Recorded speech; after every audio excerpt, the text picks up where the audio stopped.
Eto na nga mga chong, marami tayong basketball updates! Coach Team Gone, may pinangako sa Barangay Ginebra sa darating na Game 3. Barangay Ginebra versus San Miguel Beermen, Game 3 Preview Prediction. Paano nga ba makakabawi ang Barangay Ginebra? Last game, bigo ang Barangay Ginebra na makadalawa matapos makabawi ng San Miguel. Hindi lang opensa at depensa yung kanilang naging problema, kundi yung kanilang kakulangan sa energy, execution, at sense of urgency.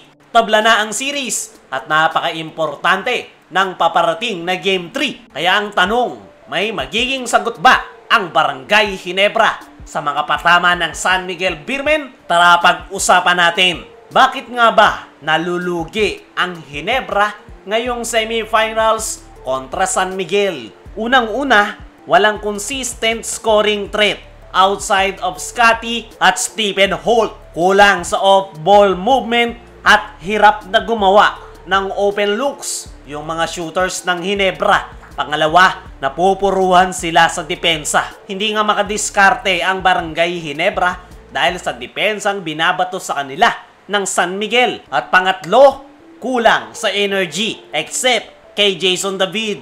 Siya lang ang consistent na tumatakbo sa fast break, sumusugod sa offensive board at dumidepensa na parang final possession na agad. The rest ay tinatamad yung mga players ng Ginebra at yan nga yung malaking problema ng Barangay Ginebra. So, paano makakabawi ang Ginebra sa darating na Game 3? Unang-una sa kailangan nilang gawin ay ibigay ang mas malaking role kay Jason David. Talagang in-earn netong si Jason David yung kanyang spot sa Barangay Ginebra. Isipin nyo na lang, kakabalik niya lang sa active lineup pero big impact agad yung kanyang ginawa dahil every time na ipapasok siya ni Coach Team ay high energy, disruptive defender at fearless. Wala ngang kinakatakutan etong si Jason David at kung merong never say die player ngayon sa lineup ng Ginebra ay isa na doon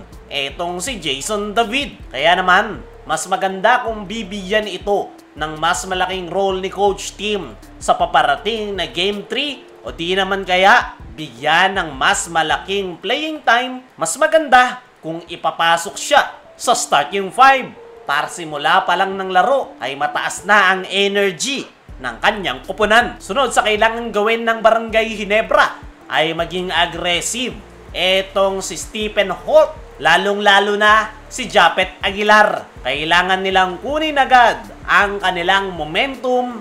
No more passive first quarters dahil dyan nga sila natatambakan ng San Miguel Beermen. Si Stephen Holt ay kailangang magparamdam ngayong semifinals. Maganda yung kanyang pinakita nitong elimination round. Sa kanya sumasandal ang Ginebra pagdating sa outside shooting at kailangan niyang may pakita ni Stephen Holt ngayong semis against San Miguel Beermen. Pagdating naman kay Japet Aguilar ay iwasan niya yung kanyang early foul trouble dahil dyan nagsisimula yung kanyang hindi magandang performance. Kapag nag-early foul etong si Japet ay nawawala nga ito sa focus at para bang tinatamad ng maglaro. At yan nga yung naging problema ni Japet sa nakalipas na Game 1 at Game 2. Sunod sa kailangang gawin ng Barangay Ginebra ay ang kanilang depensa. Isa rin yan sa naging problema ng Ginebra sa nakalipas na Game 2 kung saan para bang takot na takot silang depensahan ang San Miguel Beermen. Kaya naman, madaling nakalayo ang SMB dahil napakaluwag ng depensa para sa mga Gunners. At para sa ating game prediction mga chong,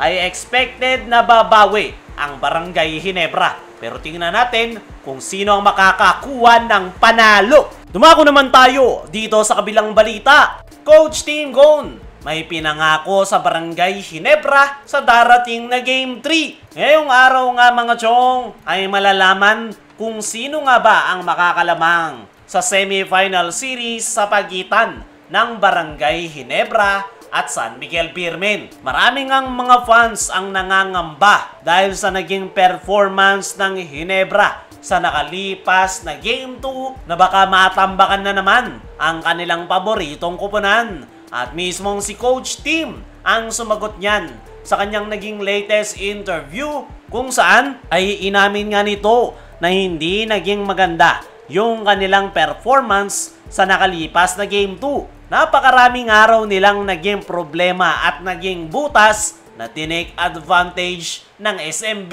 At yan nga raw yung kanilang tinutukan sa kanilang team practice. Ipinapangako nga netong si Coach Tim na ibubuhos nila ang kanilang lahat ng makakaya sa darating na Game 3. Hindi nga raw nila ma-assure na makukuha nila ang panalo, pero gagawin nga raw nila ang lahat ng kanilang makakaya para matalo ang San Miguel Beermen. Aminado rin etong si Coach Tim na nahihirapan sila sa kanilang match-up kontra San Miguel Beermen. Napakaraming araw mahuhusay na player ng San Miguel at kahit meron daw iniinda si Junmar Fajardo ay hindi pa rin daw mawawala yung presence nito sa loob ng painted area. At yan nga raw yung sinusubukan nilang gawan ng paraan. Kayo mga chong, ano ang masasabi nyo sa sinabi ni Coach Tim sa Barangay Ginebra? Sino naman sa tingin nyo ang makakalamang ngayong series? Makakabawi nga ba ang Ginebra? O makakadalawang sunod ang SMB? I-comment mo lang dyan sa ibaba.